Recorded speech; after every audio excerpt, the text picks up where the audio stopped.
ರಾತ್ರಿ ಉಳಿದಿರೋ ರಾಗಿ ಮುದ್ದೆಯಿಂದ ಅಂಬ್ಲಿ ಮಾಡ್ಕೊಂಡು ಕುಡಿಯೋದ್ರಿಂದ ನಮ್ಮ ಬಾಡಿಗೆ ಏನೆಲ್ಲ ಬೆನಿಫಿಟ್ಸ್ ಇದೆ ಗೊತ್ತಾ? ಹಾಯ್ ನಮಸ್ತೆ, welcome back to my mini vlog. Already ಬೇಸಿಗೆ ಸ್ಟಾರ್ಟ್ ಆಗಿದೆ. ತುಂಬಾ ಬಿಸಿಲಿರೋ ಕಾರಣದಿಂದ ನಮ್ಮ ಬಾಡಿನ ಆದಷ್ಟು ತಂಪಾಗಿ ಇಟ್ಕೋಬೇಕು.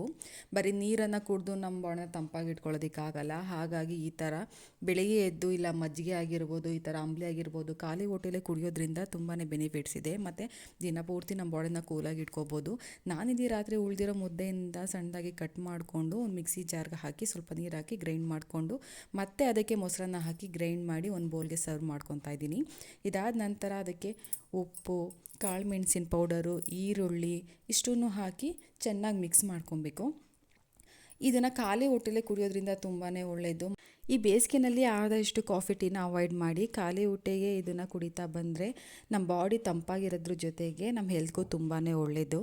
ಈ ವಿಡಿಯೋ ಇಷ್ಟ ಆಗಿದೆ, ಲೈಕ್ ಮಾಡಿ, ಹಾಗೆ ನನಗೆ ಸಪೋರ್ಟ್ ಮಾಡಿ. Thank you.